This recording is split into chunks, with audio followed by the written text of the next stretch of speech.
Hello everyone and welcome to Suburban Stone Age. Today's video is about the story of a California lawn. Once upon a time, in 2014, California was gripped with a drought that was the worst it had seen in centuries. Before the historic drought, lawns had been a ubiquitous part of urban and suburban landscapes in Southern California. But as lakes and reservoirs across the state began to dry up, many residents removed their thirsty lawns. We did the same, leaving our backyard bare dirt for a few years. But it turns out that bare dirt in your backyard sucks to live around and is depressing to look at. So, in an effort to compromise, we went with something that was marketed as a drought-tolerant lawn. We installed a native bentgrass lawn that was supposed to use less water, but was very expensive. Unfortunately, that didn't work out so well. After a couple of years, the drought finally started to lift, and in 2018, we actually got some rain. It was then I realized that lawns aren't all bad. They keep the yard cool, they're nice to look at, and they provided habitat for birds, lizards, and bees.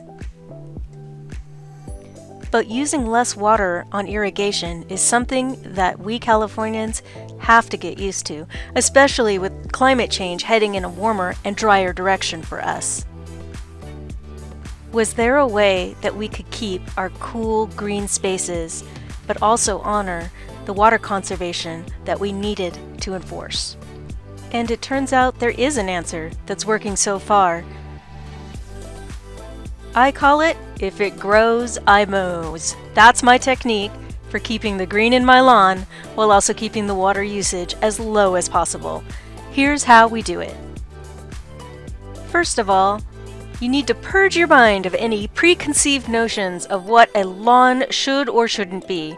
Oftentimes we're told that this plant is a weed or that plant is bad, but when we're trying to keep green with the minimum amount of water, you just need plants that will stay alive when it's really dry. So, you lower your standards.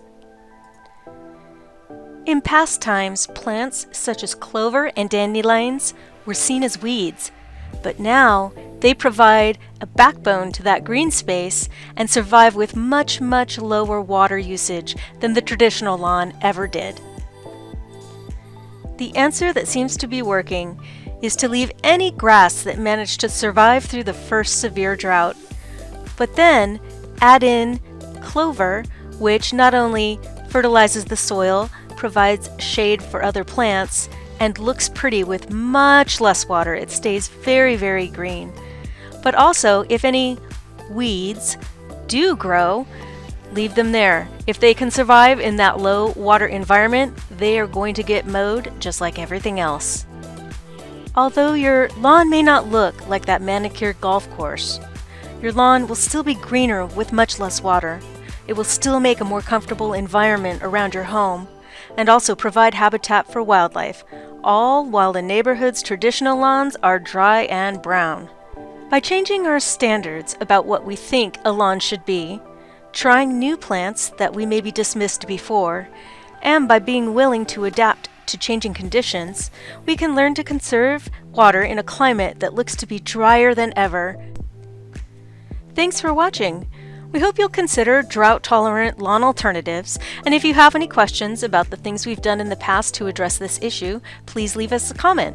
Please like and subscribe, and we'll look forward to seeing you again in our next video. Bye!